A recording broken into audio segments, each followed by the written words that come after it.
Humilié à Noël par ma mère qui me traitait de parasite, j'ai souri alors que tout riait. Il ignorait que je payais tout depuis 6 ans. J'ai tout annulé sur le champ. Le lendemain, j'ai appelé mon avocat. Je m'appelle Lucie, j'ai 28 ans, et le Noël dernier, ma propre mère m'a humilié devant toute la famille. Tout ce que tu fais, c'est prendre de l'argent sur nous, a-t-elle crié sous le regard de 20 proches. Tu n'es qu'un parasite qui n'apporte jamais rien à cette famille. Les rires qui ont suivi résonnent encore à mes oreilles. J'ai souri, me suis excusé poliment, et suis monté dans ma chambre. Ce soir de Noël avait commencé comme toutes les autres réunions de famille. La maison de mes parents débordait de tantes, d'oncles, de cousins, et du chaos habituel. La table de la salle à manger gémissait sous le fameux jambon glacé au miel de ma mère. La tentative de purée de pommes de terre de mon père qui tournait invariablement en grumeaux. Et assez de gratin pour nourrir une petite armée. Tout le monde riait, partageant des histoires, se montrant des photos sur leur téléphone. J'aidais ma cousine Sarah à installer la table des desserts quand la voix de maman a coupé le bavardage comme un couteau. Lucie, viens ici tout de suite. Son ton avait cette dureté que je reconnaissais depuis l'enfance. Celle qui signifiait que j'allais être mise en spectacle pour quelque chose. Qu'y a-t-il, maman, ai-je demandé, essuyant mes mains sur un torchon en allant vers elle près de la cheminée. La pièce s'est progressivement tue alors que d'autres proches se tournaient pour regarder. Raconte-leur cette faveur que tu as demandé tout à l'heure, dit-elle, les bras croisés fermement sur sa poitrine. Mon estomac s'est noué. Plus tôt, j'avais timidement mentionné que j'avais un mois difficile financièrement. Ma voiture était tombée en panne, et entre la facture de réparation et des frais médicaux imprévus, j'étais à sec. J'avais demandé si la famille pouvait prendre en charge les factures de services publics ce mois-ci pendant que je me remettais sur pied. C'était la première fois en 6 ans que je demandais de l'aide, mais apparemment, cela faisait de moi la méchante de la famille. Maman, je ne crois pas que ai-je commencé, mais elle m'a coupé. Non, je pense qu'il devrait savoir. Lucie pense que nous devrions payer ses factures parce qu'elle ne sait pas gérer son propre argent. La pièce est devenue silencieuse. J'ai senti la chaleur monter à mon cou alors que 20 pères Dieu se concentraient sur moi. Dis-leur comment tu es entré ici en mendiant comme si nous te devions quelque chose. Mon frère Jacques a reniflé depuis le canapé. Classique Lucie, toujours la main tendue. Ce n'est pas ce qui s'est passé, ai-je dit doucement. Mais maman ne faisait que commencer. 6 ans que tu as quitté cette maison et qu'as-tu à montrer? Un appartement minable, une voiture en panne, et maintenant tu veux que nous te sortions du pétrin. Sa voix montait, et je voyais les proches échanger des regards gênés. Ton frère ne nous demande jamais d'argent. Ta sœur nous envoie de l'argent. L'humiliation me brûlait comme de l'acide. Chaque mot était soigneusement choisi pour faire mal, pour me faire passer pour une ratée devant des gens que je connaissais depuis toujours. Tante Marthe fixait son assiette. Oncle Richard avait l'air de vouloir disparaître. Mon cousin Thomas avait son téléphone en main, enregistrant probablement ce désastre pour les réseaux sociaux plus tard. Tout ce que tu fais, c'est prendre, prendre, prendre. La voix de maman a atteint ce ton strident qui signifiait qu'elle préparait son grand final. Tu n'es qu'un parasite qui n'apporte jamais rien à cette famille. Tout ce que nous t'avons donné au fil des ans, et c'est comme ça que tu nous rembourses, en demandant plus. La pièce a explosé de rires gênés. Pas les rires chaleureux de famille d'avant, mais ce rire nerveux et maladroit qui se produit lorsque quelqu'un va trop loin et que tout le monde le sait. Mon visage brûlait d'embarras, mais j'ai gardé une expression calme. Des années à gérer les exhibitions publiques de maman m'avaient appris à ne pas lui donner la réaction qu'elle désirait. Tu as raison, maman, ai-je dit calmement. Je n'aurais pas dû demander. Je me suis retourné et j'ai monté les escaliers, laissant derrière moi les commentaires chuchotés et le silence inconfortable. Dans ma chambre d'enfance, je me suis assise au bord de mon vieux lit simple et j'ai sorti mon téléphone. Il était temps d'arrêter de contribuer à une famille qui ne savait même pas que je contribuais en premier lieu. Laissez-moi revenir en arrière et expliquer comment nous en sommes arrivés à ce désastre de Noël. Voyez-vous, ma famille a toujours eu cette dynamique étrange où je suis à la fois invisible et tenu responsable de tout. Cela a commencé quand j'avais environ 12 ans et que maman a décidé que j'étais assez âgé pour aider alors que Jacques et Mélissa étaient encore en train de se découvrir. Quand j'ai eu 18 ans, j'étais pratiquement la comptable non rémunérée, la babysitter et la solutionneuse de problèmes généraux de la famille. Besoin de quelqu'un pour conduire papa à ses rendez-vous chez le médecin? Lucie le fera. Les factures deviennent un peu serrées? Lucie a un travail à temps partiel. Un rassemblement familial a besoin d'être organisé. Mieux vaut appeler Lucie. Mais voici le problème avec le fait d'être la personne responsable dans une famille pleine de chaos. Vous devenez invisible. Quand Jacques a abandonné l'université pour la 3e fois, c'était une crise familiale nécessitant intervention, soutien et des discussions interminables sur la recherche de sa voie. Quand Mélissa est revenue à la maison à 25 ans avec un enfant en bas âge et sans emploi, tout le monde s'est mobilisé autour d'elle, s'occupant de la petite Emma et l'aidant à se remettre sur pied. Quand j'ai obtenu mon diplôme avec mention et été accepté dans 3 universités différentes avec des bourses partielles, papa a demandé si cela allait leur coûter quelque chose. Et quand j'ai dit que je m'en chargerais moi-même, la conversation s'est arrêtée là.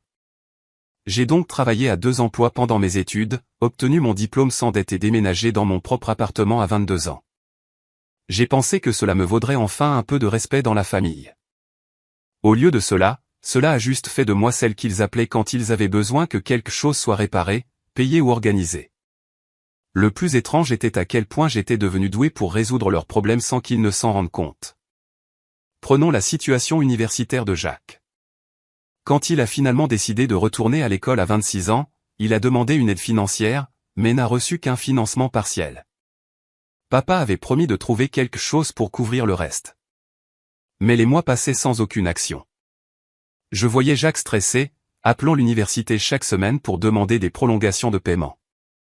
Le semestre était sur le point de commencer et il y avait une réelle possibilité qu'il perde sa place. Alors, j'ai fait ce que je fais toujours. J'ai réglé ça discrètement. J'ai appelé le bureau de facturation de l'université, expliquant que j'étais la sœur de Jacques et que je voulais mettre en place un plan de paiement pour son solde restant. Ils étaient heureux de travailler avec moi, et en une semaine, j'avais mis son compte à jour. Les factures arrivaient à une adresse email que je l'avais aidé à créer il y a des années pour la recherche d'emploi, donc je recevais toute la correspondance financière de toute façon. Jacques n'a jamais su que son compte risquait d'être fermé. Papa n'a jamais su que le plan de paiement existait. Maman savait juste que d'une manière ou d'une autre, tout s'était arrangé. Et moi, je suis devenu la marraine invisible de la gestion des prêts étudiants. Même chose pour les factures de la maison. Il y a environ 3 ans, maman m'a appelé en pleurant parce qu'ils avaient pris du retard sur la facture d'électricité et que la compagnie menaçait de couper leur courant. Papa était sans emploi depuis 2 mois suite à son opération du dos et l'argent était plus que serré. Nous devons juste rattraper notre retard, dit maman, la voix tremblante. Peut-être que tu pourrais nous aider à trouver un plan de paiement ou quelque chose. J'ai donc appelé la compagnie d'électricité, organisé un arrangement de paiement, et j'ai fini par payer moi-même le solde dû. C'était plus facile que de regarder mes parents stressés à ce sujet. Et honnêtement, ce n'était pas une grosse somme pour moi à l'époque. Mais voici où ça devient intéressant. Le compte était toujours à mon nom depuis l'époque où j'y vivais pendant mes études. J'avais oublié de le changer après mon départ, et mes parents n'avaient jamais pris la peine de le transférer. Donc, quand j'ai configuré le paiement automatique pour éviter de futurs problèmes, ils n'ont même pas vu les factures. Ils ont juste vu que les lumières restaient allumées. Même histoire pour Internet, la facture d'eau, et finalement même le service de livraison d'épicerie. Quand maman a commencé à avoir du mal à se rendre au magasin après son opération du genou, ma famille a commencé à fonctionner sous le pilote automatique Lucie, et ils ne s'en rendaient même pas compte. L'histoire de la carte de crédit a commencé innocemment. Maman faisait des achats en ligne pour l'anniversaire de Jacques, mais sa carte était sans cesse refusée. Elle m'a appelé, frustrée, me demandant si je savais quelque chose sur les plafonds de crédit et pourquoi sa carte ne fonctionnait pas. J'ai regardé son compte. Elle m'avait donné l'accès il y a des années pour l'aider à régler des frais frauduleux, et j'ai réalisé qu'elle était à son maximum et n'avait fait aucun paiement depuis 2 mois. Au lieu de lui expliquer tout le bazar, j'ai simplement ajouté ma carte comme méthode de paiement de secours pour cet achat unique. Sauf qu'elle ne l'a jamais retiré, et je n'en ai jamais parlé. Donc, pendant les 2 années suivantes, chaque fois que sa carte était refusée, les frais étaient automatiquement débités sur la mienne. Des paiements mensuels à des magasins où je n'étais jamais allé, des abonnements à des services dont je n'avais jamais entendu parler, même l'assurance auto quand elle avait oublié de mettre à jour ses informations de paiement. Maman pensait gérer son argent brillamment. Regardez comme tout semblait toujours s'arranger pour elle. Elle budgétisait les dépenses, et il y avait toujours juste assez de marge sur sa carte de crédit. Ce qu'elle ne réalisait pas, c'est que cette juste assez de marge était en fait la totalité de ma limite de crédit soutenant ses habitudes de shopping. La situation de l'assurance maladie était probablement la plus ridicule. Quand j'ai obtenu mon emploi actuel, on m'offrait de très bons avantages, y compris la possibilité d'ajouter des membres de la famille à un tarif très réduit. Maman avait eu des difficultés avec son assurance individuelle. Franchise élevée, couverture limitée, se battant constamment avec eux pour les réclamations. Ce n'est que temporaire, lui ai-je dit quand je l'ai ajouté à ma police. Jusqu'à ce que tu trouves quelque chose de mieux avec le travail de papa. C'était il y a 3 ans. Le travail de papa n'offre toujours pas de couverture pour le conjoint, et maman est toujours sur ma police, bénéficiant d'excellents soins de santé pour une fraction de ce qu'elle payait auparavant. Mais dans son esprit, ce n'est qu'un autre exemple de la façon dont les choses ont tendance à s'arranger pour elle. Chaque facture, chaque crise, chaque urgence financière qui aurait dû stresser ma famille jusqu'à la rupture, avait simplement disparu. Ils avaient commencé à considérer comme acquis que les problèmes se résolvaient d'eux-mêmes. C'est ça, le problème avec le fait d'être l'aide discrète. Quand vous le faites correctement, personne ne remarque que vous faites quoi que ce soit. Alors, quand j'ai finalement atteint mon propre creux financier et que j'ai demandé de l'aide pour la première fois dans ma vie d'adulte, je ne brisais pas seulement le schéma consistant à toujours être celle qui donnait. Je révélais exactement combien j'avais donné depuis le début. Ils ne le savaient tout simplement pas encore. Le lendemain matin de la performance de Noël de maman, je me suis réveillé avec un étrange sentiment de calme. Vous savez ce sentiment quand vous arrêtez enfin de vous battre contre quelque chose que vous ne pouvez pas contrôler? C'était moi, allongé sur mon lit d'enfance à 6 heures du matin, fixant le plafond et me sentant étrangement paisible à propos de ce que j'étais sur le point de faire.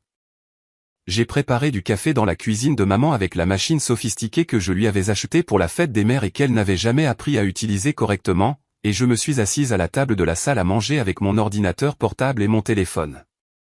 Il était temps pour un peu de ménage numérique. Première étape, le compte universitaire de Jacques. Je me suis connecté au portail de paiement et j'ai annulé les paiements automatiques que je faisais depuis 2 ans.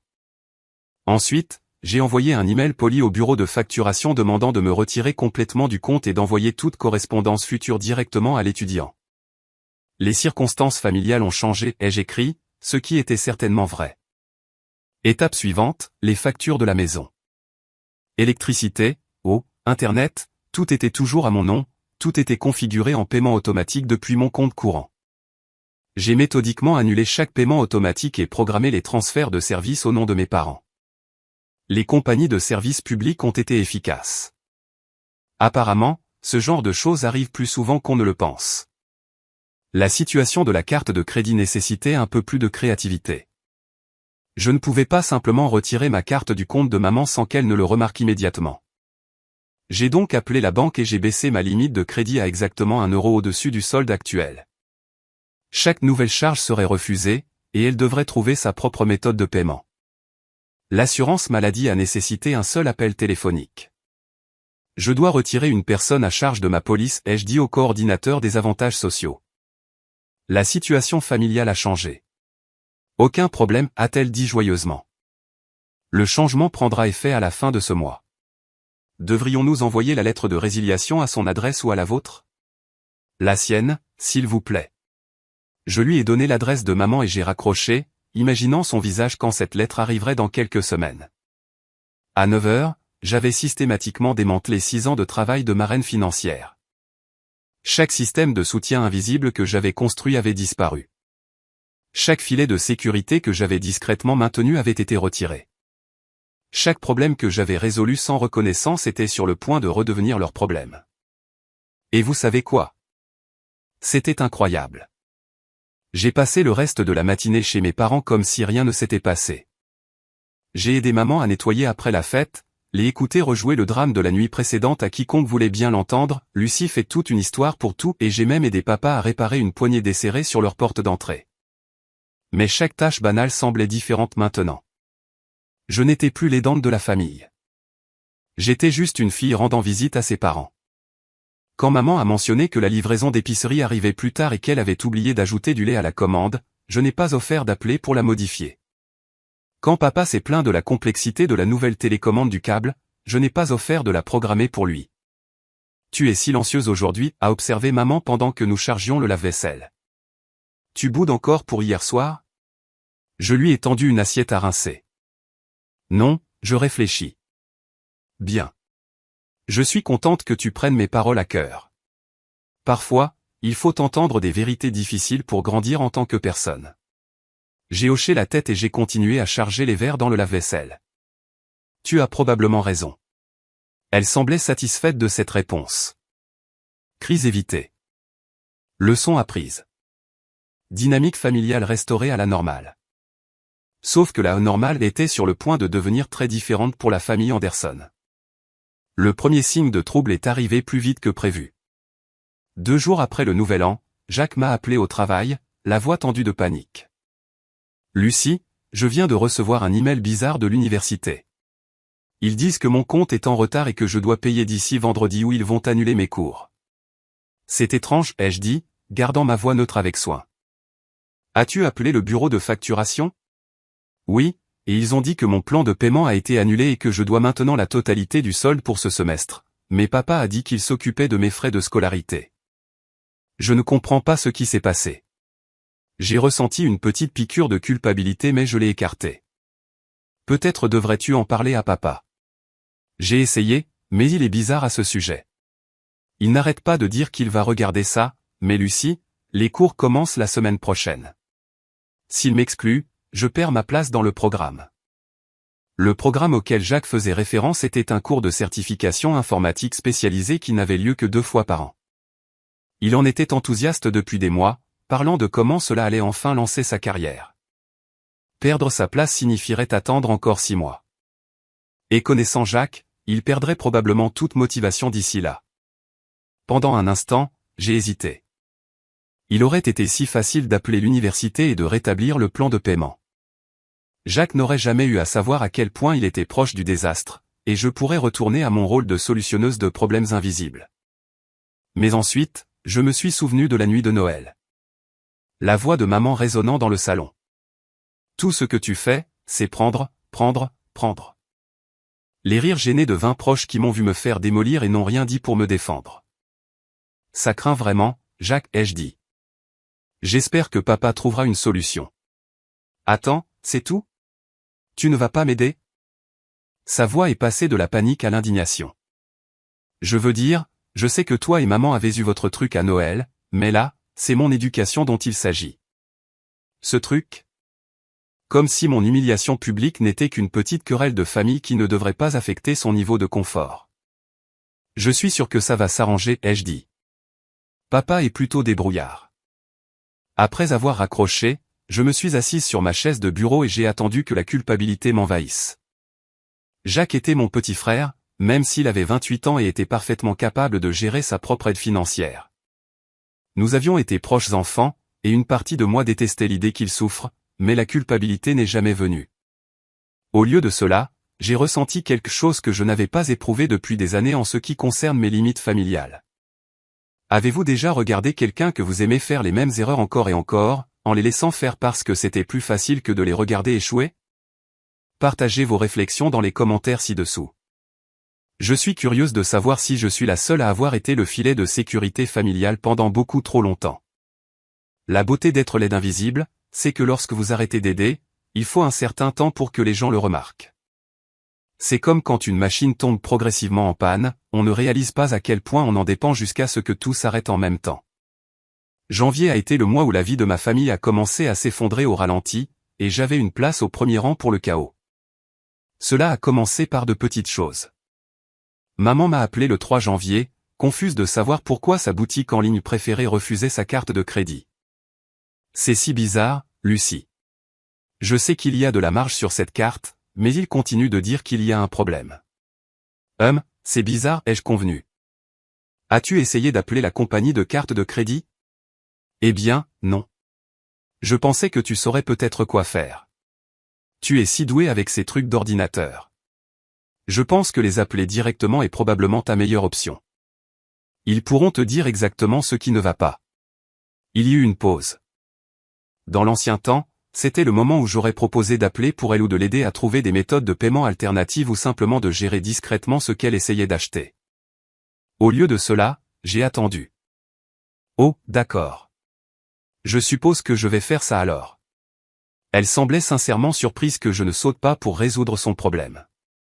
Comme si l'idée ne lui était jamais venue qu'elle devrait gérer ses propres problèmes financiers. Le prochain appel est venu de papa le 8 janvier. Lucie, nous avons reçu cet avis de la compagnie d'électricité concernant le transfert du compte à nos noms. Sais-tu quelque chose à ce sujet? Oui, je les ai appelés après Noël. Tous les services publics étaient toujours à mon nom depuis l'université, et j'ai pensé qu'il était temps de régler ça. Mais tout fonctionnait bien comme avant. Eh bien, maintenant ce sera à vos noms, comme il se doit. Vous devrez simplement configurer votre propre méthode de paiement avec eux. Encore une pause. Je pouvais presque l'entendre essayer de comprendre pourquoi c'était soudainement ma responsabilité. Sais-tu comment faire, a-t-il finalement demandé.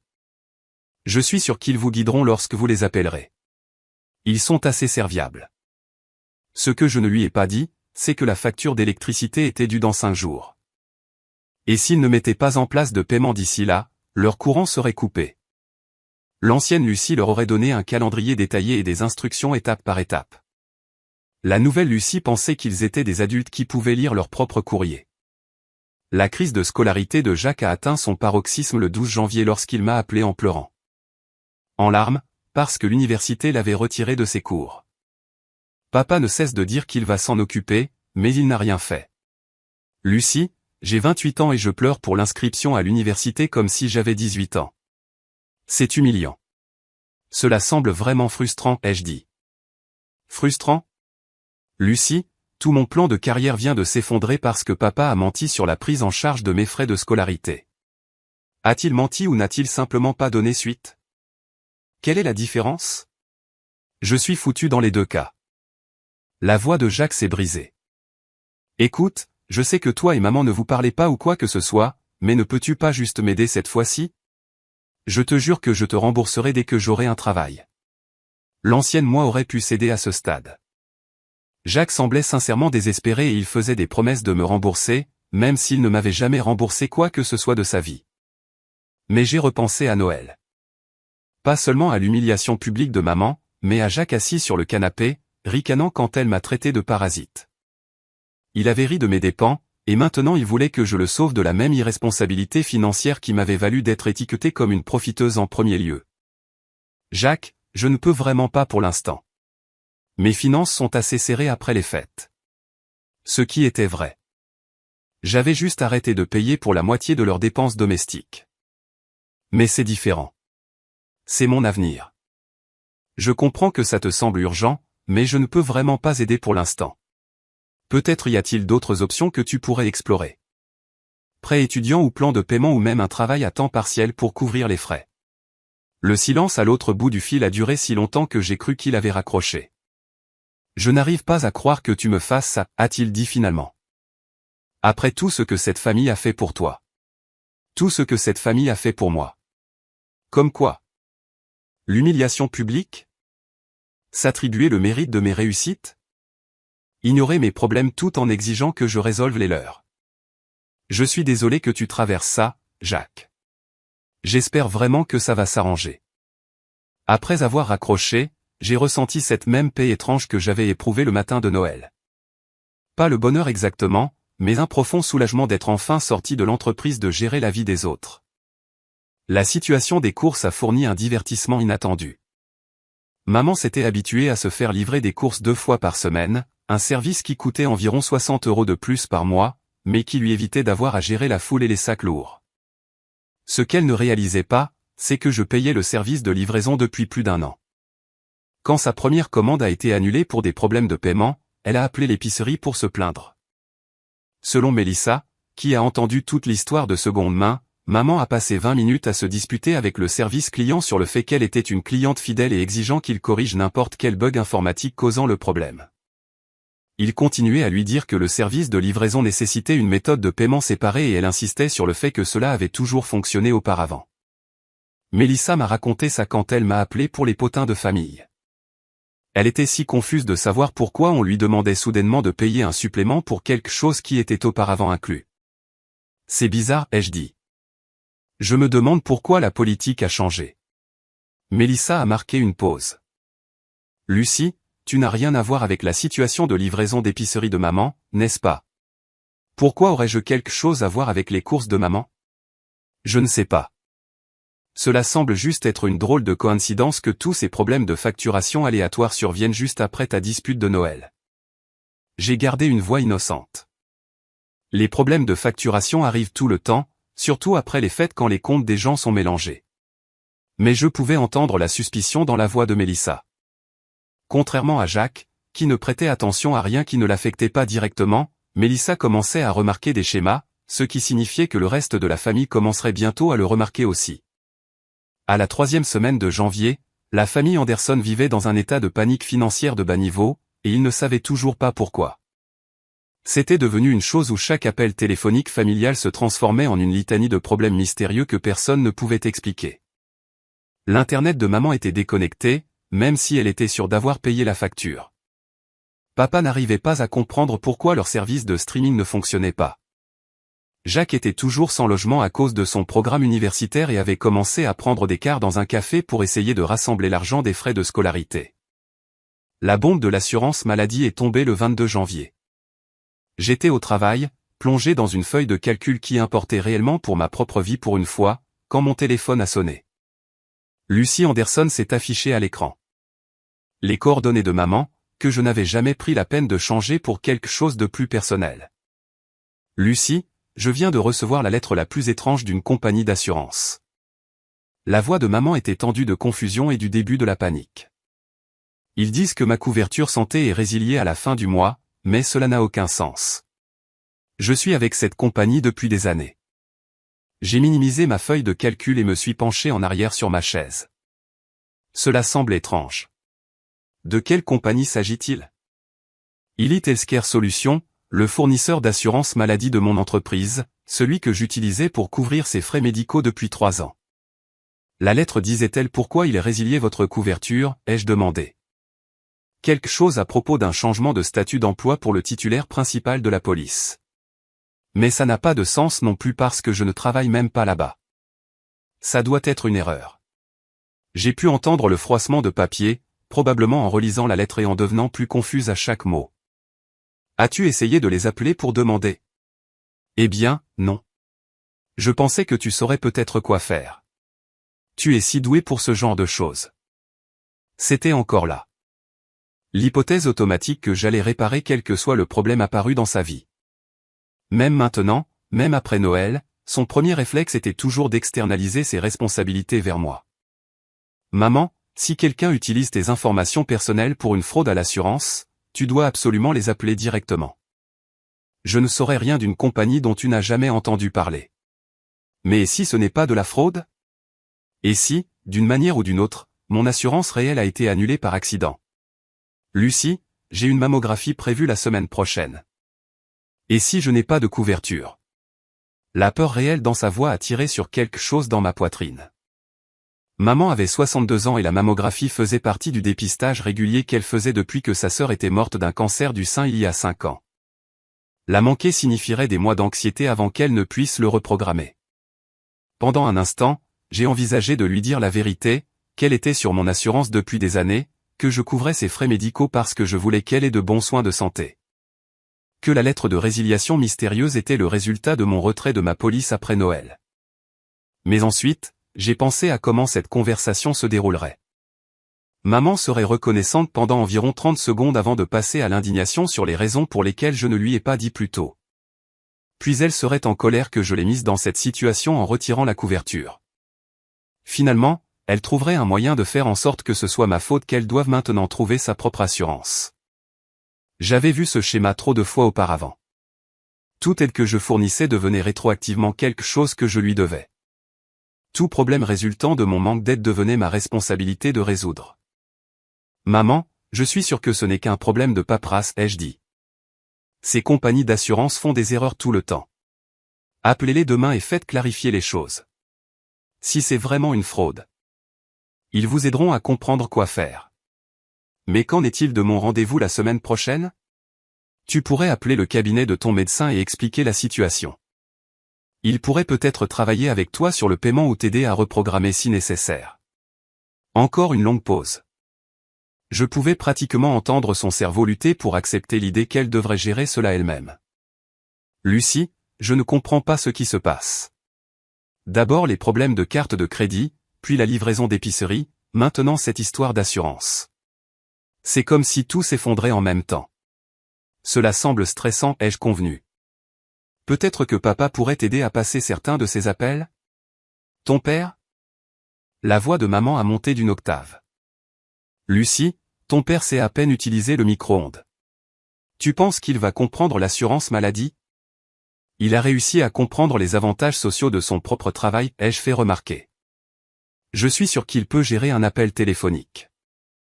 Ce qui a suivi, ce furent 10 minutes où maman expliquait pourquoi papa était inutile avec les papiers, pourquoi elle ne pouvait absolument pas naviguer seule dans la bureaucratie de l'assurance, et pourquoi tout cela était si accablant pour quelqu'un de son âge.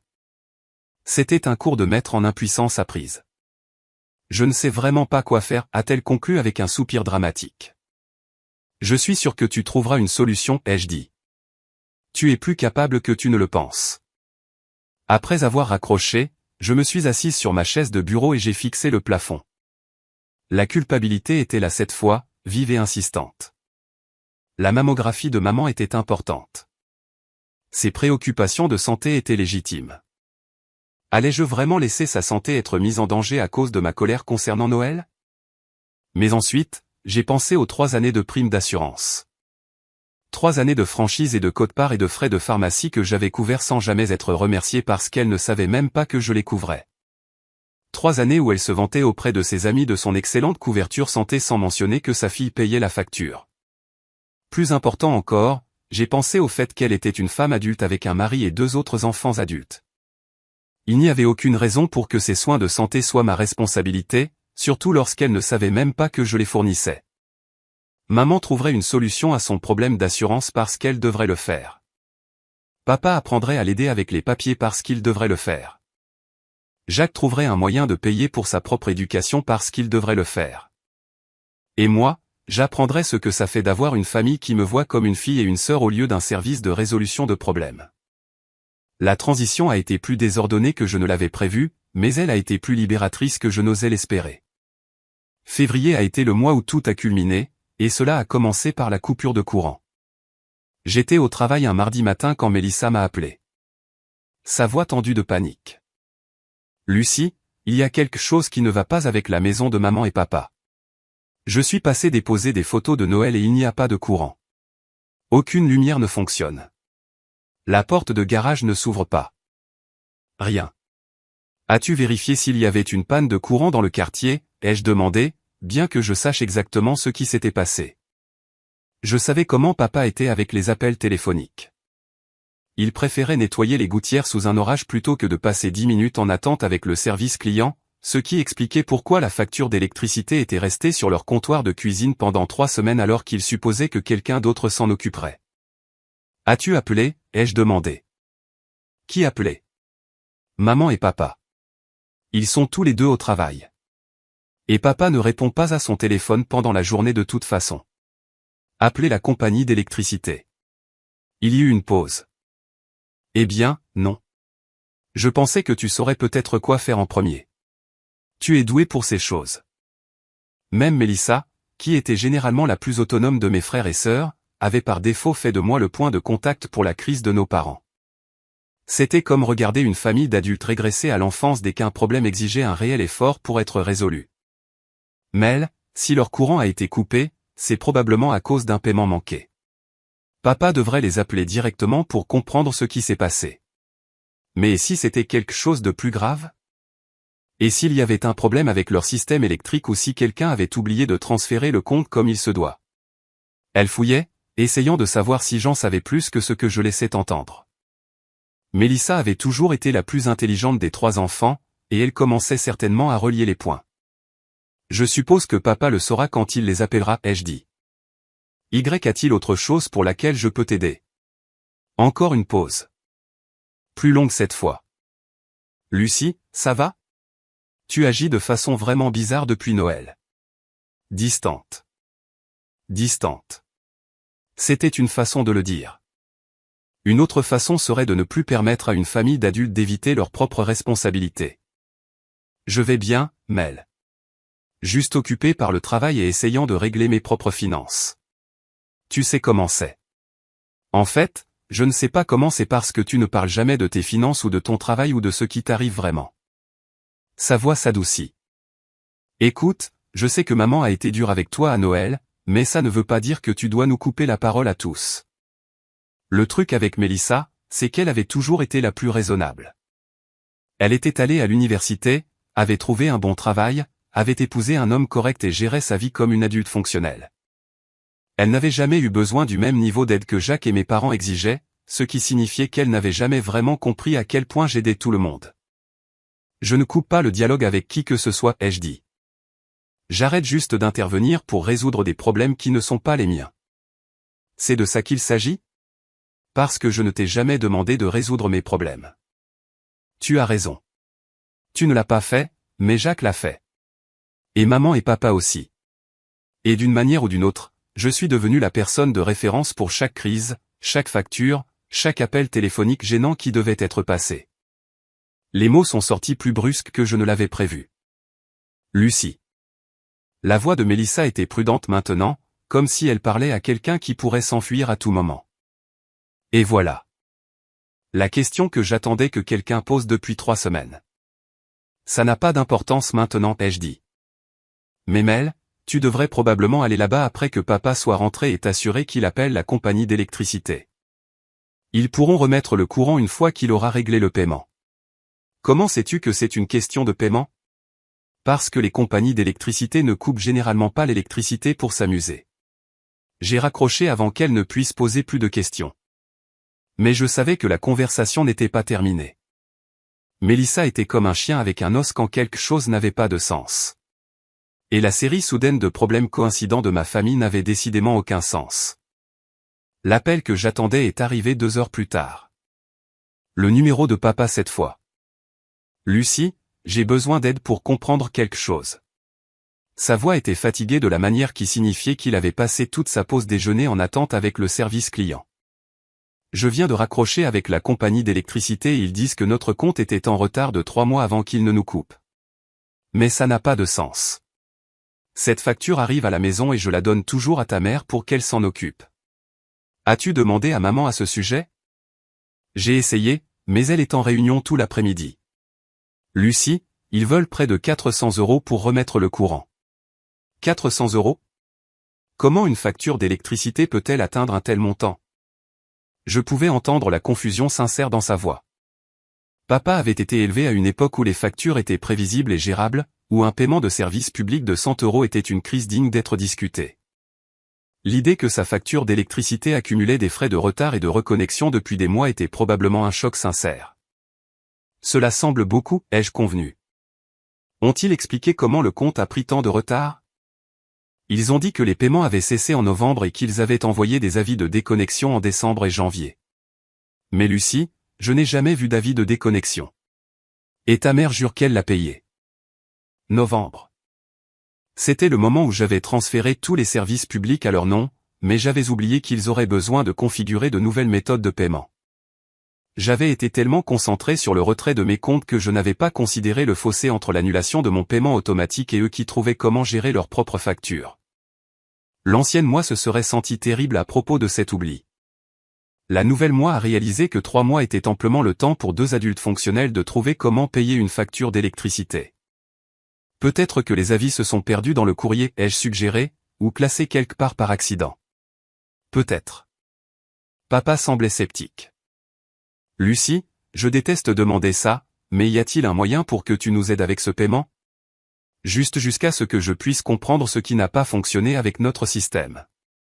Voilà. La demande à laquelle je m'attendais depuis le matin de Noël.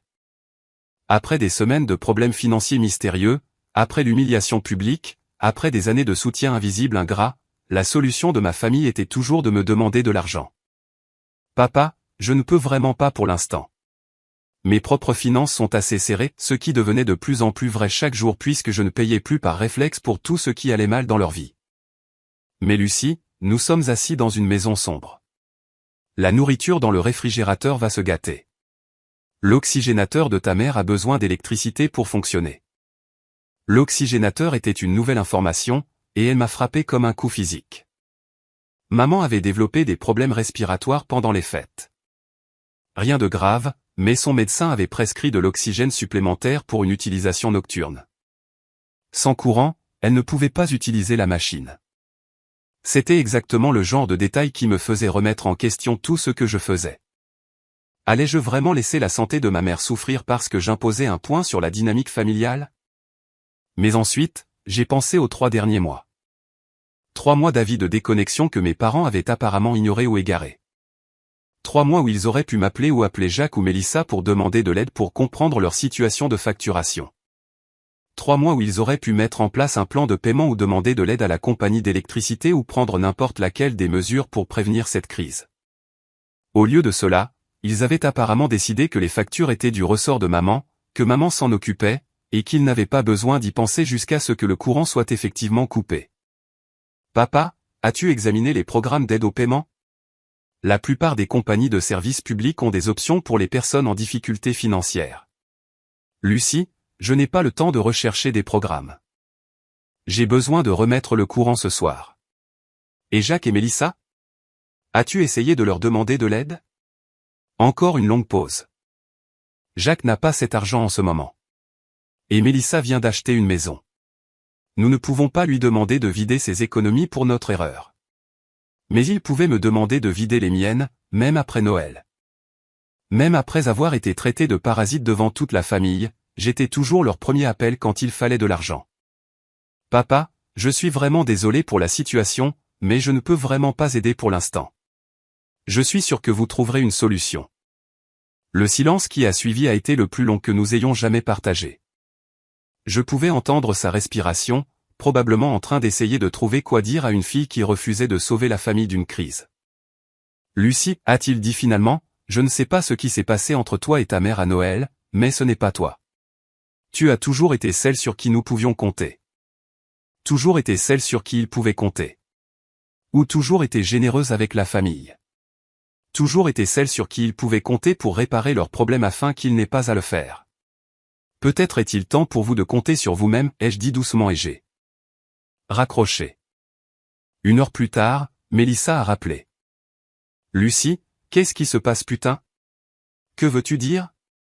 Je veux dire, maman et papa sont assis dans une maison sombre avec 400 € de facture d'électricité qu'ils prétendent n'avoir jamais vue. Jacques a été retiré de son programme universitaire à cause d'un mystérieux problème de paiement, et tu agis comme si tout cela n'avait rien à voir avec toi.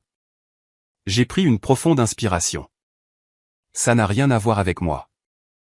La voix de Mélissa était vive maintenant. Lucie, j'ai réfléchi à ça tout l'après-midi. Tous ces problèmes ont commencé juste après Noël, juste après la petite performance de maman devant tout le monde. Ce ne sont pas des coïncidences. Je ne sais pas ce que tu veux que je te dise, Mel. Je veux que tu me dises la vérité. Payais-tu leurs factures avant ça? La question est restée suspendue dans l'air entre nous. Simple, directe, impossible à dévier. Certaines d'entre elles, ai-je dit finalement. Lesquelles? Ça n'a pas d'importance maintenant, Lucie. La voix de Mélissa était calme, mais il y avait toujours une nuance. Lesquelles? J'ai fermé les yeux et j'ai senti 6 années de travail invisible se condenser en un seul moment de reconnaissance. La plupart d'entre elles. La plupart d'entre elles, ai-je répété, et j'ai entendu le halètement de Mélissa. Lucie. Sa voix était calme maintenant, comme si elle parlait à quelqu'un qui avait soutenu le monde sans que personne ne le remarque. Combien de temps? Environ 6 ans. 6 ans? Lucie, qu'est-ce que? Pourquoi n'as-tu jamais rien dit? J'ai ri, mais il n'y avait pas beaucoup d'humour là-dedans. Quand exactement étais-je censé en parler? Au dîner de famille où tout le monde parlait de la façon dont Jacques était irresponsable, ou de la difficulté des choses pour maman et papa. Et, au fait, c'est moi qui fais que vos lumières restent allumées. Mais 6 ans de facture, Lucie, c'est des milliers d'euros. Essayez des dizaines de milliers. Le chiffre semblait étrange, dit à voix haute. Je n'avais jamais calculé le total, probablement parce que je savais que cela me mettrait en colère. Électricité, eau, Internet, les frais de scolarité de Jacques, l'assurance maladie de maman, ses paiements par carte de crédit, même le service de livraison d'épicerie. Mélissa est restée silencieuse si longtemps que j'ai cru que l'appel était tombé. Mel, tu es là. Oui. Je suis là. Je suis juste en train de digérer. Encore une pause. Lucie, pourquoi?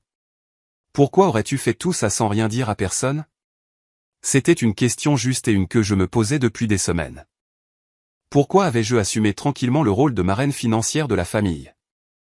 Quand le fait d'aider de temps en temps s'était-il transformé en subventionnement de tout leur style de vie? Ça a commencé petit, ai-je dit. Les frais de scolarité de Jacques étaient censés être temporaires. La facture d'électricité était juste pour un mois quand papa était sans travail.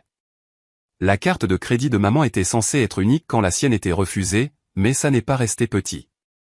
Non, ça ne l'est pas. Et au moment où j'ai réalisé combien je faisais, il semblait trop tard pour arrêter. Il comptait sur de l'argent qu'il ne savait pas recevoir. Si je m'étais retiré soudainement, tout se serait effondré. Comme ça s'effondre maintenant. Oui, comme ça s'effondre maintenant. Mélissa a soupiré. Lucie, je n'en savais rien. Aucun de nous n'en savait rien. Quand maman t'a traité de parasite à Noël. Elle s'est interrompue. Quand maman m'a traité de parasite, je payais littéralement l'éducation de Jacques, son assurance maladie, et la moitié de leurs factures domestiques. L'ironie ne m'avait pas échappé. Mon Dieu, ça a dû être horrible d'être assise là à l'écouter dire ces choses alors que tu faisais tant pour tout le monde. C'était horrible. Et pas seulement à cause de l'injustice. C'était horrible parce que cela m'a montré exactement comment ma famille me voyait, comme quelqu'un qui leur prenait, et non comme quelqu'un qui donnait. Mon aide avait été si invisible que ma propre mère croyait sincèrement que je ne contribuais en rien à la famille. Alors, que se passe-t-il maintenant, ah? Demandait Mélissa. Vont-ils perdre la maison? Je ne sais pas. Ce sont des adultes, Mel. Ils trouveront une solution. Vont-ils, vraiment? Lucie, papa a passé 2 heures à essayer de comprendre sa facture d'électricité aujourd'hui. Il n'arrivait pas à comprendre pourquoi il y avait des frais de retard. Maman m'a appelé en pleurant parce qu'elle est convaincue que l'histoire de l'assurance est un vol d'identité. Ils ne sont pas équipés pour gérer ces choses. Alors peut-être apprendront-ils à l'être. Ou peut-être s'attendront-ils simplement à ce que tu règles tout à nouveau quand les choses deviendront assez graves. Et il y avait cette peur réelle que mes parents attendent que la situation devienne vraiment désespérée, courant coupé. Assurance annulée, Jacques retiré de l'école, puis qu'il m'appelle en sanglotant, me demandant comment j'avais pu laisser cela arriver à la famille. Qu'ils trouveraient un moyen de transformer leur crise en ma responsabilité. Je ne peux pas revenir en arrière, à ce qui se passait avant, ai-je dit. Même si je le voulais, je ne vais pas recommencer à payer pour la vie des autres. Mais Lucie, y a-t-il un terrain d'entente ici? Un moyen de les aider à faire la transition sans que tout s'effondre? Qu'est-ce que tu penses qu'il va se passer ensuite? Laissez vos prédictions dans les commentaires. Lucie va-t-elle s'aider et aider sa famille? Ou va-t-elle maintenir ses limites quoi qu'il arrive? La question est restée suspendue entre nous. Une partie de moi voulait croire qu'il y avait un terrain d'entente, un moyen d'aider ma famille à apprendre à être indépendante sans les regarder s'écraser. Mais la plus grande partie de moi savait que toute aide que j'offrirais deviendrait immédiatement la nouvelle norme. Ma famille ne faisait pas de transition graduelle. Elle faisait de la dépendance. Mel, laisse-moi te demander quelque chose. Pendant toutes les années où tu m'as connu, as-tu déjà vu maman ou papa ou Jacques prendre la responsabilité d'une erreur sans essayer d'en faire le problème de quelqu'un d'autre? Elle est restée silencieuse un instant. Ce n'est pas juste, n'est-ce pas?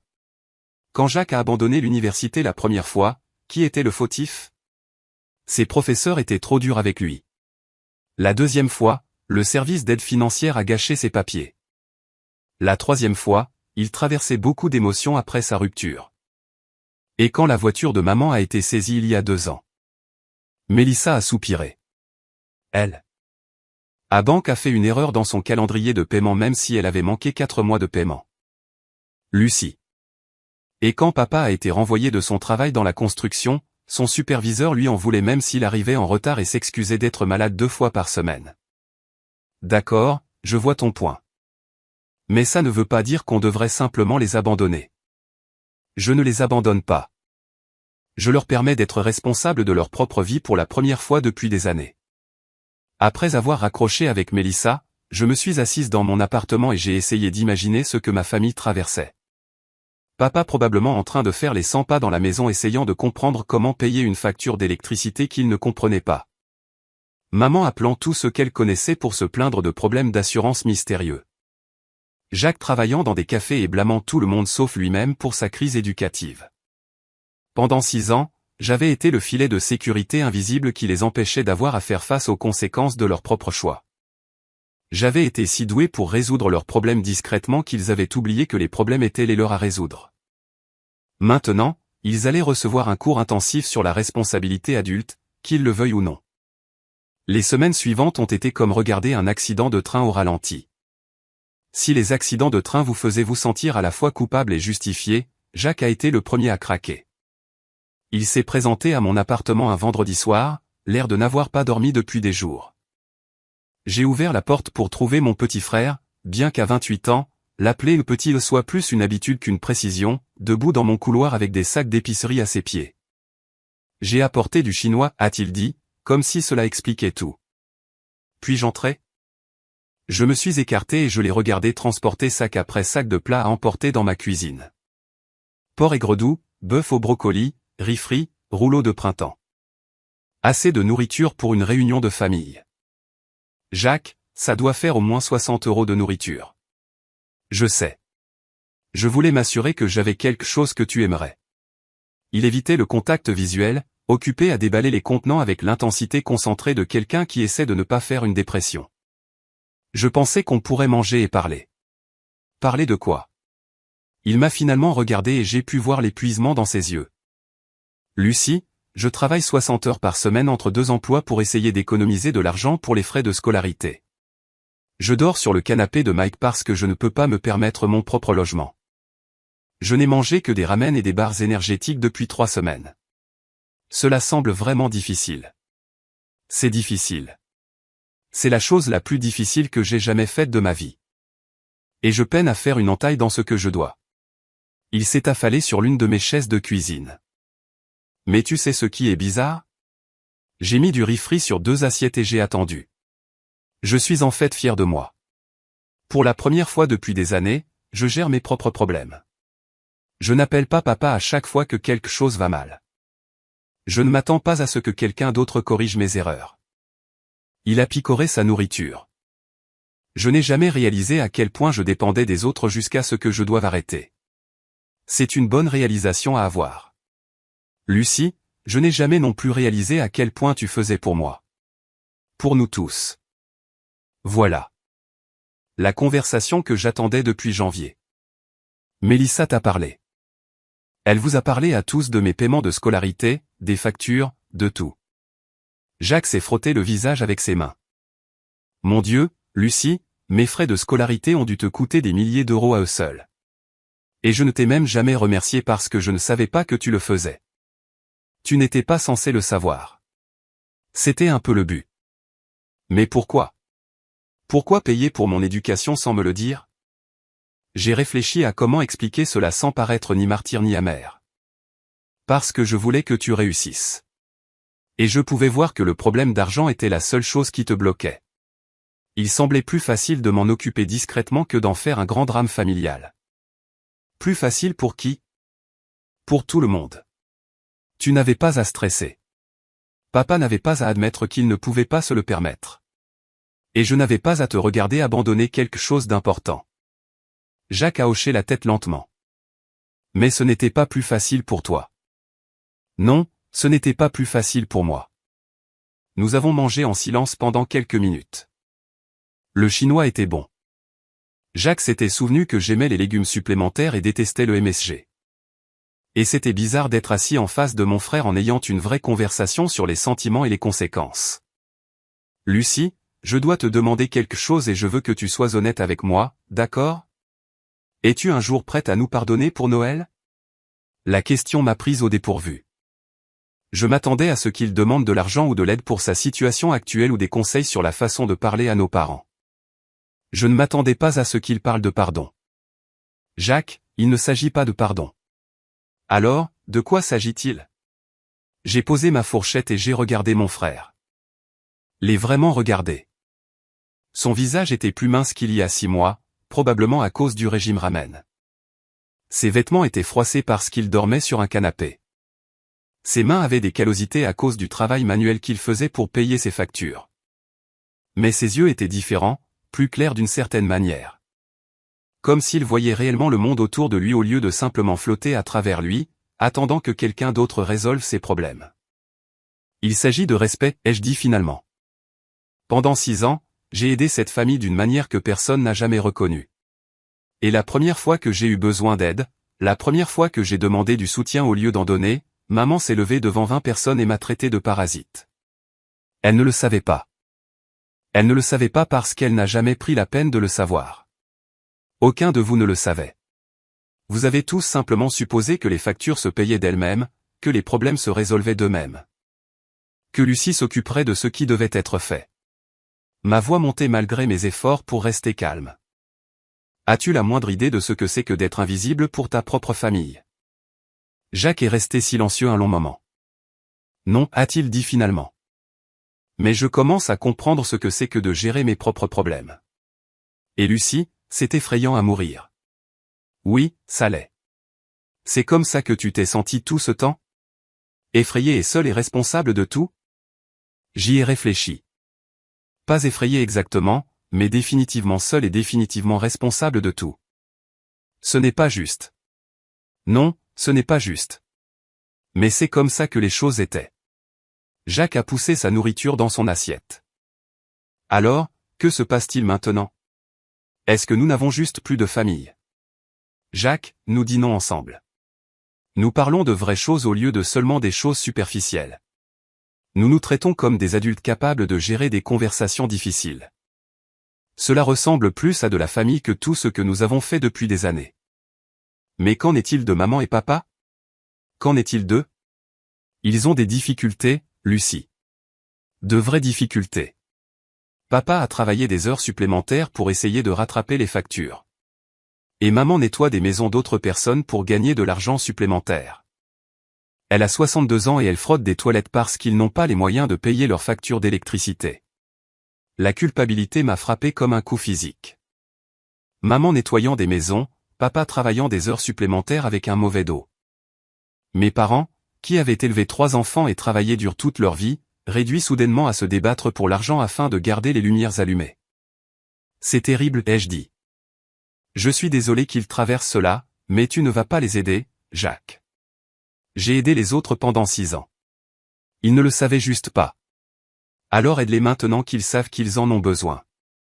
J'ai regardé mon frère assis dans ma cuisine. Entouré de plats à emporter qu'il ne pouvait probablement pas se payer, me demandant de sauver les mêmes parents qui m'avaient humilié il y a 3 mois. Et j'ai réalisé que rien n'avait vraiment changé.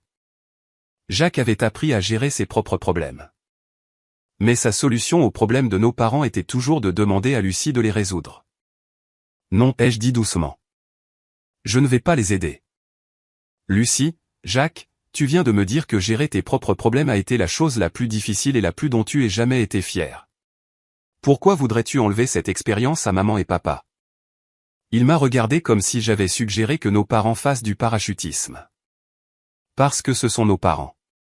Parce qu'ils ont des difficultés. Parce que nous sommes censés aider la famille. Tu aides la famille. Tu m'as apporté le dîner et tu m'as dit que tu comprenais ce que je traversais. Ça, c'est de l'aide.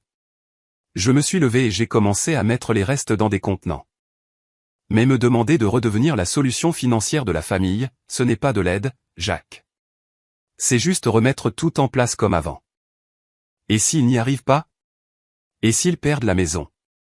Alors ils trouveront ce qu'ils feront ensuite, tout comme toi quand tu as dû trouver un nouveau logement. Jacques est parti cette nuit-là avec des sacs de restes et une expression frustrée qui me disait qu'il me trouvait déraisonnablement têtu. Mais il m'a aussi fait un câlin en partant pour la première fois depuis des années et a dit « Je suis fier de ce que tu fais, même si je ne le comprends pas. » C'était la chose la plus honnête que n'importe quel membre de ma famille m'ait dite depuis très longtemps. L'intervention a eu lieu un dimanche de mars, et j'aurais dû m'y attendre. Mélissa m'a appelé ce matin-là avec une invitation à un brunch familial chez elle. Rien de formel, a-t-elle dit. Juste des crêpes et du café et une chance de rattraper le temps perdu avec tout le monde. Cela faisait des mois que nous n'étions pas tous dans la même pièce. Et ne serait-il pas agréable d'essayer de revenir à la normale? J'aurais dû savoir que c'était exactement ce à quoi il voulait revenir. Je suis arrivé chez Mélissa pour trouver la voiture de mes parents déjà dans l'allée ainsi que la Honda délabrée de Jacques. Par la fenêtre de la cuisine, j'ai pu voir tout le monde assis autour de la table de salle à manger de Mel, qui était dressée avec ses belles assiettes et des serviettes en tissu. Certainement pas le petit déjeuner décontracté aux crêpes auquel je m'attendais. Lucie. Mélissa a ouvert la porte avec un sourire qui n'atteignait pas tout à fait ses yeux. Je suis si contente que tu sois venue. La salle à manger est devenue silencieuse quand je suis entré. Maman et papa étaient assis l'un en face de l'autre à table, tous deux habillés comme s'ils allaient à l'église. Jacques portait une chemise boutonnée que je n'avais jamais vue auparavant. Même Mélissa avait échangé son habituel survêtement de week-end contre un pantalon et un chemisier. Ceci semble très formel pour un brunch familial, ai-je dit, prenant la chaise vide qu'ils avaient manifestement gardée pour moi. Nous voulions te parler de quelque chose d'important, a dit papa, allant droit au but d'une manière totalement inhabituelle pour lui. À propos de la situation familiale. Quelle situation familiale? Maman s'est penchée en avant, les mains jointes devant elle comme si elle priait. Lucie, nous savons que tu es en colère contre nous à cause de Noël. Tu as toutes les raisons d'être en colère. J'ai dit des choses que je n'aurais pas dû dire, et je suis sincèrement désolé de t'avoir blessé. C'était de belles excuses, et cela semblait presque sincère. Mais il y avait quelque chose de répété dans la façon dont elle les avait prononcées, comme si elle s'était entraînée devant le miroir. Merci pour tes excuses, ai-je dit prudemment. Le fait est, a continué papa, nous espérons pouvoir mettre tout cela derrière nous et travailler ensemble en famille pour résoudre certains des problèmes auxquels nous sommes confrontés. Quel genre de problèmes? Des problèmes financiers, a dit Mélissa, et j'ai remarqué qu'elle évitait mon regard. Maman et papa ont des difficultés à rattraper les factures après tout ce qui s'est passé en janvier, et Jacques essaie toujours de retourner à l'école. Maman a ajouté, il travaille si dur, mais les frais de scolarité sont juste écrasantes pour quelqu'un de son âge. J'ai regardé autour de la table ma famille, tous bien habillés et assis à leurs places assignées, délivrant leurs discours soigneusement préparés sur les problèmes familiaux qui devaient être résolus. C'était comme regarder une réunion de conseil d'administration où j'étais la PDG à qui on demandait d'approuver un budget. D'accord, ai-je dit. La question semblait les prendre au dépourvu. Papa a jeté un coup d'œil à maman. Maman a regardé Mélissa. Jacques fixait sa tasse de café. Eh bien, a dit Mélissa finalement. Nous pensions que tu pourrais peut-être les aider à se remettre sur la bonne voie. Juste temporairement jusqu'à ce qu'ils soient à jour. Les aider comment? Financièrement, a dit Jacques doucement.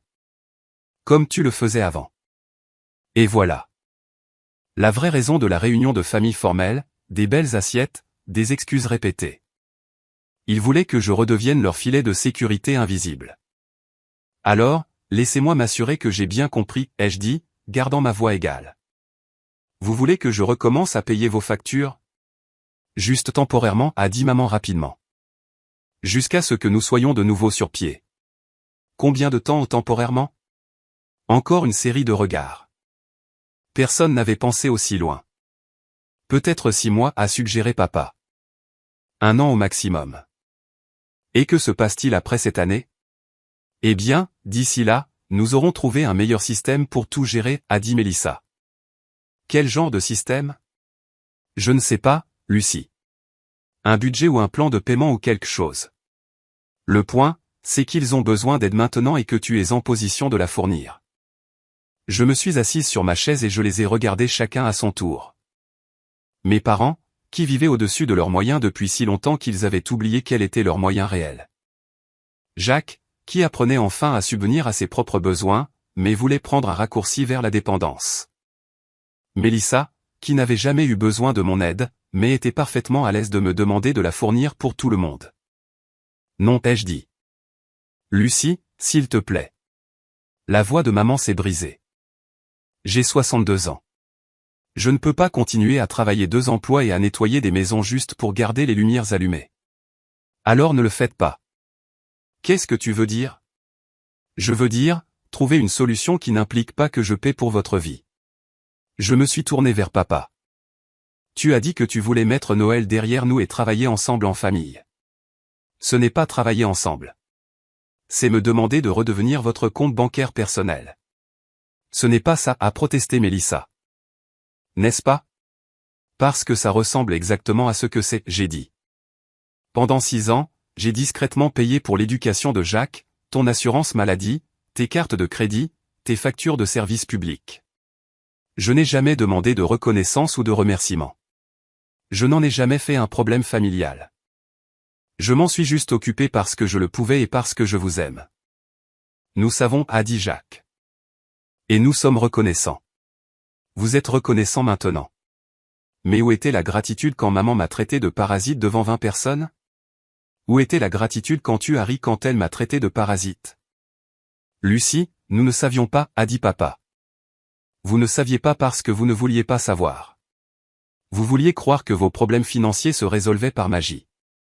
Vous vouliez croire que l'éducation de Jacques était couverte par une bourse mystérieuse. Vous vouliez croire que j'étais le membre de la famille qui prenait au lieu du membre de la famille qui donnait. Le silence autour de la table était assourdissant. Alors, voici ce qui va se passer, ai-je continué. Vous allez trouver vos propres solutions financières, tout comme tous les autres adultes dans le monde. Vous allez faire des budgets et des plans de paiement et des choix difficiles sur ce que vous pouvez et ne pouvez pas vous permettre. Et vous allez le faire sans que ce soit ma responsabilité de financer votre style de vie. Mais Lucie, la voix de maman était petite maintenant. Et si on n'y arrive pas? Et si on perd la maison? Alors vous trouverez ce que vous ferez ensuite. Vous réduirez la taille, vendrez des choses, déménagerez dans un endroit moins cher, ou demanderez de l'aide à Jacques et Mélissa, ou demanderez à des programmes d'aide. Vous ferez ce que des millions de familles font quand elles n'ont pas les moyens de leur situation actuelle. Ce ne sont pas de vraies solutions, a dit papa. Ce ne sont pas des solutions faciles, ai-je corrigé. Mais ce sont des solutions réelles, et c'est à vous de les trouver. J'ai fermé la porte doucement, mais fermement, laissant mes parents dans le couloir pour trouver ce qui allait suivre. Pour la première fois depuis Noël, j'ai dormi toute la nuit sans m'inquiéter des problèmes de quelqu'un d'autre. Le point de rupture est arrivé en mai, exactement 6 mois après Noël, quand ils se sont tous présentés à mon immeuble à 7 heures du matin. Je me préparais pour le travail quand l'interphone du hall a sonné. La voix du concierge a crépité à travers l'interphone. Mademoiselle Anderson, vous avez plusieurs visiteurs. Vos parents, votre frère et votre sœur. Ils demandent à monter. Je me suis regardé dans le miroir de la salle de bain, à moitié habillé, les cheveux encore humides de la douche, le mascara à la main, et j'ai réalisé que c'était ça. Le moment que j'attendais depuis janvier, le dernier assaut coordonné contre mes limites. Faites-les monter, s'il vous plaît. J'ai fini de me préparer au bruit des pas et des voix pressantes dans le couloir devant mon appartement. Quand j'ai ouvert la porte, ils étaient arrangés comme une délégation. Maman et papa devant, Jacques et Mélissa sur les flancs, tous avec des expressions de détermination sombre. Nous devons te parler, a annoncé maman, me bousculant pour entrer dans mon salon. Bonjour à vous aussi, ai-je dit, fermant la porte derrière eux. Puis-je offrir du café à quelqu'un? Lucie, assieds-toi, a dit papa avec la voix qu'il utilisait quand j'étais en difficulté enfant. C'est assez dur comme ça. Je suis resté debout et j'ai croisé les bras. Qu'est-ce qui est assez dur? Cette crise de bouderie, a dit Mélissa. Cette punition que tu infliges à toute la famille parce que tu es en colère contre Noël.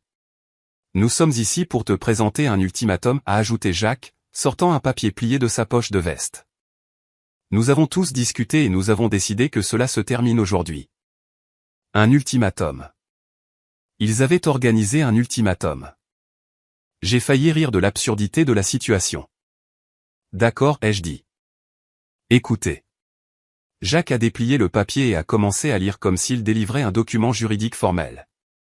Lucie Anderson, nous, ta famille, te donnons une dernière occasion de reprendre ton soutien financier à ce ménage. Si tu acceptes d'aider avec les factures mensuelles et les dépenses courantes. Nous sommes prêts à oublier les 6 derniers mois et à revenir à la façon dont les choses étaient avant. Et si je n'accepte pas, alors tu n'es plus la bienvenue aux réunions de famille, a dit maman, la voix tremblante de colère ou de nervosité. Plus de dîners de fête, plus de fêtes d'anniversaire, plus d'événements familiaux. Tu choisiras de t'exclure de cette famille. Je les ai fixés, ces 4 personnes que j'avais passé toute ma vie à aimer et à soutenir et à essayer de satisfaire, et j'ai senti quelque chose changer en moi. Pas de tristesse ou de colère ou de peur, mais une étrange sorte de soulagement. Vous m'excluez à moins que je n'accepte de payer vos factures. Nous nous protégeons de quelqu'un qui a clairement choisi l'argent plutôt que la famille, a dit papa. J'ai choisi l'argent plutôt que la famille. J'ai ri, et c'est sorti plus fort que je ne l'avais prévu. J'ai passé 6 ans à choisir la famille plutôt que l'argent. J'ai choisi votre stabilité financière plutôt que ma propre sécurité financière. J'ai choisi l'éducation de Jacques plutôt que mes propres économies.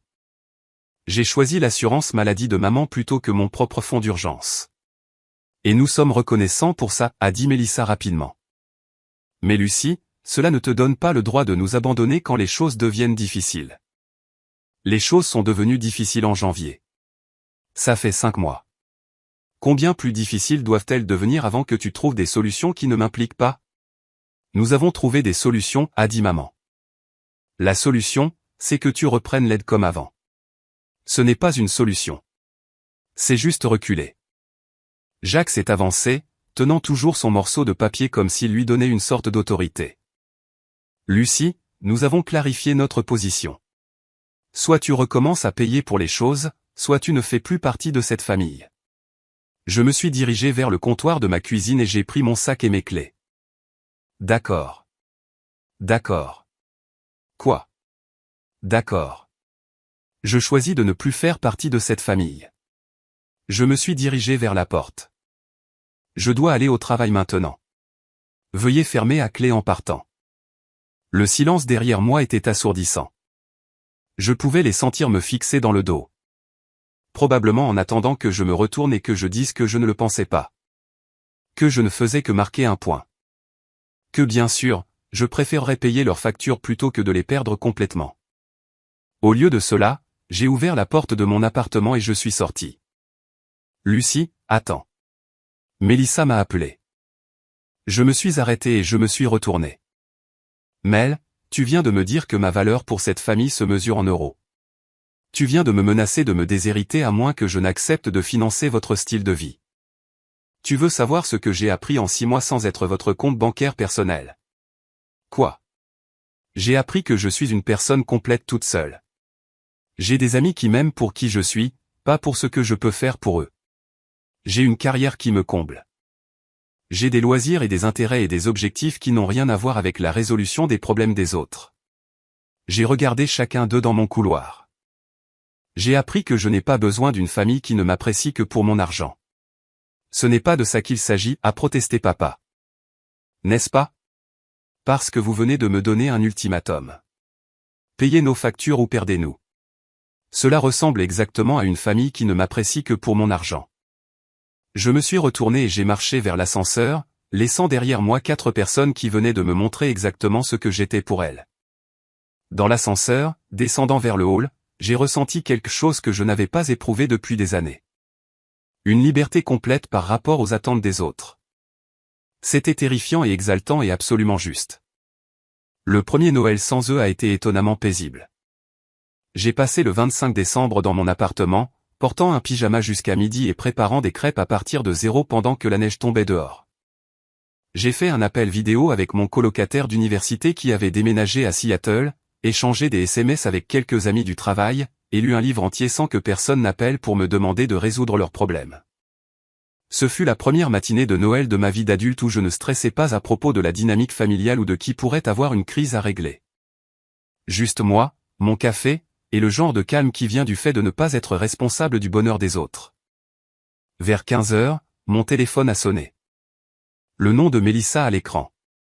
Joyeux Noël, Lucie. Joyeux Noël, Mel. Comment passes-tu ta journée? Paisiblement. Et toi? Comment se passe le rassemblement familial? Une pause. Petit.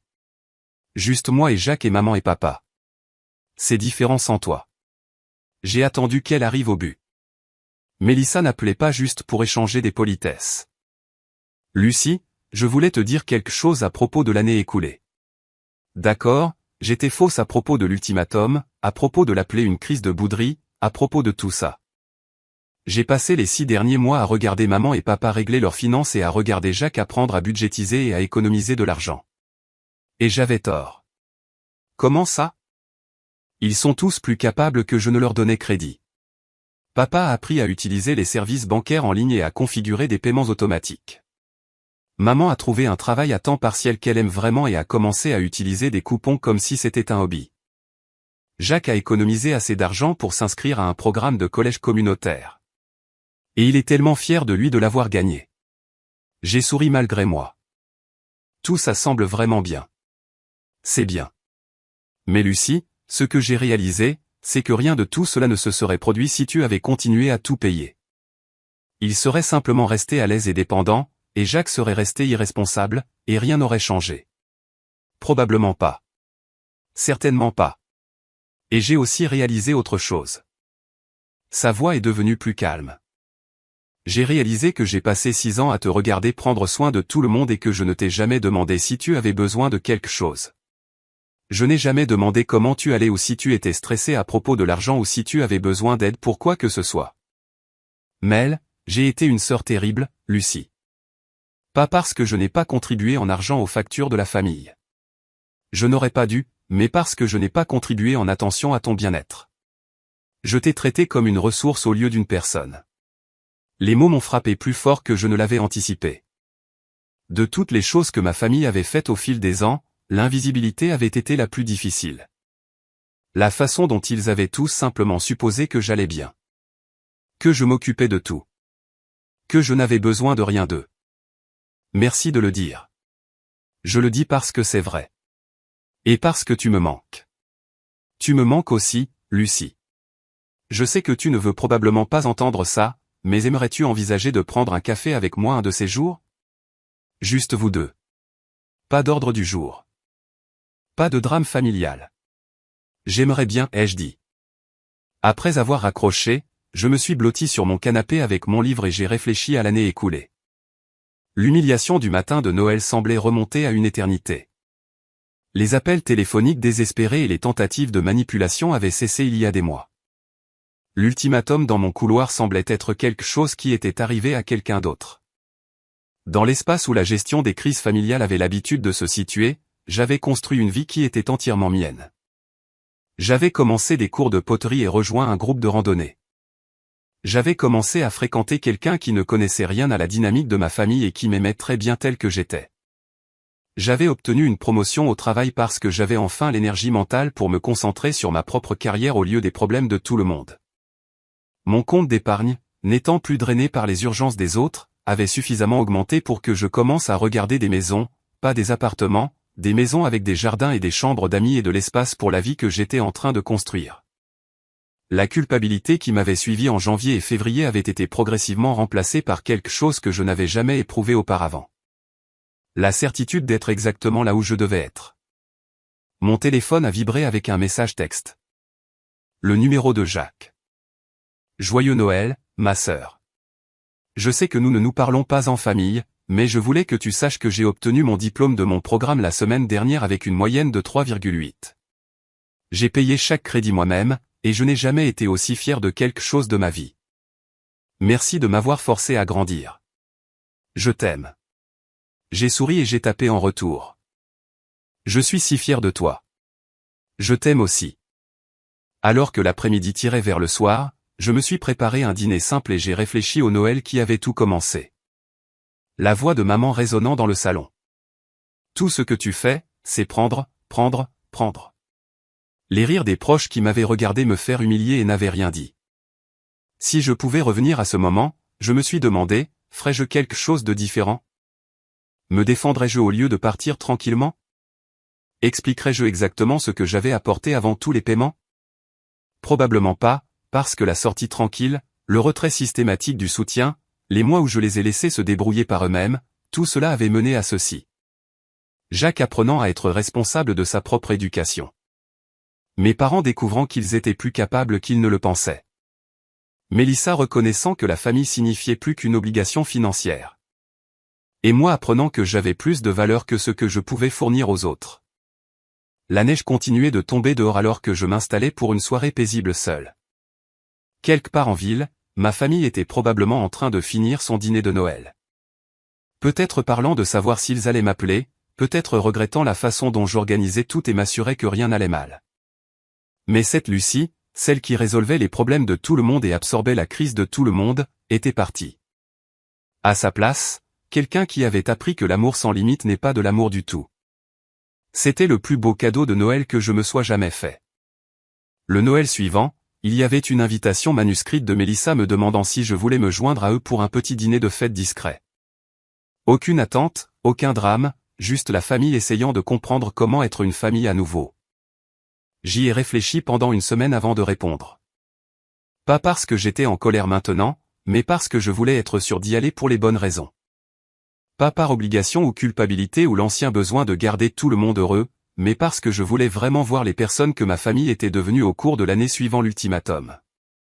Quand je suis arrivé à la maison de mes parents la veille de Noël, les décorations étaient plus simples qu'elles ne l'avaient été depuis des années. Pas d'expositions élaborées ou de couronnes coûteuses, juste des lumières sur l'arbre et quelques bougies sur la cheminée. C'était plus chaleureux d'une certaine manière, plus authentique. Maman m'a serré dans ses bras à la porte comme si elle n'était pas sûre que je la laisserais faire, puis elle s'est reculée pour me regarder. « Tu as l'air bien, ma chérie. Vraiment bien. Merci. Alors, toi et... » Et elle l'a fait. Maman avait l'air en meilleure santé que je ne l'avais vue depuis des années. Comme si elle avait cessé de porter le poids de problèmes qu'elle ne pouvait pas résoudre. Son nouveau travail à temps partiel dans une librairie locale lui avait donné quelque chose d'excitant, et cela se voyait. Papa était dans la cuisine, en train de cuisiner, portant un tablier qui disait « Le chef du monde ». Il avait appris à préparer quelques repas de base au cours de la dernière année, en partie par nécessité et en partie, je le soupçonnais, parce qu'il avait découvert qu'il aimait ça. Jacques était là avec une petite amie que je n'avais jamais rencontrée. Tous deux parlaient avec animation du programme de certification informatique qu'il avait terminé et du travail qu'il avait décroché avec une entreprise technologique locale. Il avait l'air plus âgé, plus stable, comme quelqu'un qui avait trouvé comment construire une vie au lieu de simplement trébucher à travers une. Mélissa avait apporté des albums photos de l'année écoulée, des photos de dîners de famille et de fêtes d'anniversaire et de soirées tranquilles du mardi qui semblaient plus détendues que nos rassemblements familiaux ne l'avaient été depuis des années. « Nous pensions que tu voudrais voir ce que tu as manqué, a-t-elle dit en s'asseyant à côté de moi sur le canapé. Les photos racontaient une histoire à laquelle je ne m'attendais pas. Ma famille apprenant à fonctionner sans moi. Mes parents ayant l'air sincèrement heureux au lieu d'être silencieusement stressés. Jacques et Mélissa aidant avec les repas et le nettoyage au lieu de supposer que quelqu'un d'autre s'en occuperait. Tout le monde semblait moins agité, plus présent, plus comme s'ils appréciaient la compagnie de l'autre au lieu de simplement s'en sortir. Vous avez tous l'air vraiment bien, ai-je dit et je le pensais. Nous avons appris certaines choses, a dit papa depuis sa place près de l'arbre. Sur le fait de compter les uns sur les autres au lieu de compter sur une seule personne pour tout réparer. Nous avons appris que nous abusions de toi depuis des années, a ajouté maman calmement. Et que nous sommes en fait plus capables que nous le pensions quand nous le devons. La conversation qui a suivi était différente de toutes celles que nous avions eues en famille. De vraies discussions sur l'argent et la responsabilité et la différence entre aider et permettre. Une reconnaissance honnête des façons dont ils avaient tous contribué à une dynamique qui avait été malsaine pour tout le monde, surtout pour moi. Mais surtout, c'était juste un dîner de famille normal sans crise ni drame ni personne ne comptant sur moi pour résoudre leurs problèmes. Jacques racontait des histoires amusantes sur ses premiers mauvais boulots. Mélissa partageait des photos de la maison qu'elle rénovait. Maman et papa parlaient de leur projet de retraite comme des gens qui avaient trouvé comment vivre dans leurs moyens. Je me suis surprise à me détendre d'une manière que je n'avais jamais pu faire lors de rassemblements familiaux auparavant. Pas parce que j'étais responsable de m'assurer que tout se déroulait sans heurts, mais parce que j'étais juste Lucie, là pour profiter du dîner et de la conversation avec des gens que j'aimais. Quand il fut temps de partir, maman m'a accompagné jusqu'à ma voiture. « Maman, Lucie, je dois te dire quelque chose. » J'ai attendu. J'avais tort de t'appeler parasite, d'être ingrate pour tout ce que tu faisais pour nous, pour tout ça. Mais surtout, j'avais tort de penser que c'était ça, la famille. Ton fait de nous apprendre que nous pouvions prendre soin de nous était le plus beau cadeau que tu nous aies jamais fait, même si c'était difficile. Surtout parce que c'était difficile. Les choses difficiles sont généralement celles qui valent la peine d'être faites. J'ai fait un câlin à ma mère en guise d'adieu et j'ai conduit chez moi à travers les rues calmes. Pensant aux choses difficiles et à la valeur et au long chemin du ressentiment au pardon à quelque chose de mieux que les deux. Ce Noël-là, pour la première fois de ma vie d'adulte, j'ai eu l'impression d'avoir une famille au lieu d'un travail. En novembre suivant, j'ai finalisé l'achat de ma maison. 2 chambres, une petite cour, une cuisine avec assez d'espace pour une vraie table à manger. Jacques m'a aidé à déménager, et Mélissa a organisé une pendaison de crémaillère. Maman a apporté un gratin qu'elle avait fait elle-même, et papa a réparé la marche bancale de la porte d'entrée sans qu'on lui demande. Tout le monde a donné un coup de main parce que c'est ce que font les familles. Pas parce qu'une personne est responsable de tout, mais parce que tout le monde est responsable de quelque chose. Le matin de Noël, nous avons pris le petit déjeuner chez moi pour la première fois. Ma table, ma vaisselle, mon menu soigneusement planifié. Tout le monde a apporté quelque chose à partager. Tout le monde a aidé au nettoyage. Et tout le monde est parti en se sentant rassasié, heureux et reconnaissant pour l'année que nous avions eue. Alors que je chargeais les dernières assiettes dans mon lave-vaisselle ce soir-là, j'ai pensé au Noël d'il y a 3 ans qui avait tout changé. L'humiliation qui avait semblé si dévastatrice à l'époque s'était en fait avérée être un cadeau, me forçant à voir des schémas que j'étais trop proche pour reconnaître et à faire des changements que j'avais eu trop peur d'essayer. Ma famille n'avait pas besoin d'une aidante. Elle avait besoin d'apprendre qu'elle était capable de prendre soin d'elle-même. Et je n'avais pas besoin d'être indispensable pour être aimé. Certaines personnes pourraient qualifier ce que j'ai fait de dur ou d'impardonnable. Elles pourraient dire que la famille devrait aider la famille quoi qu'il arrive. Mais j'ai appris qu'il y a une différence entre aider et permettre, entre soutenir et se substituer à la responsabilité de quelqu'un d'autre. La femme qui était assise à ce dîner de Noël il y a 3 ans, absorbant silencieusement l'humiliation publique tout en finançant secrètement tout le style de vie de sa famille, était partie. À sa place, quelqu'un qui avait appris que l'amour sans limite n'est pas de l'amour du tout. C'était une dysfonction confortable déguisée en dévouement. Et la famille assise autour de ma table, contribuant au repas, au nettoyage et à la conversation, était meilleure que celle qui me tenait pour acquise depuis des années. Ce Noël-là, personne n'a ri de mes dépens parce que je n'étais plus le membre de la famille sur qui ils pouvaient compter pour absorber leurs problèmes. J'étais juste Lucie, et c'était plus que suffisant.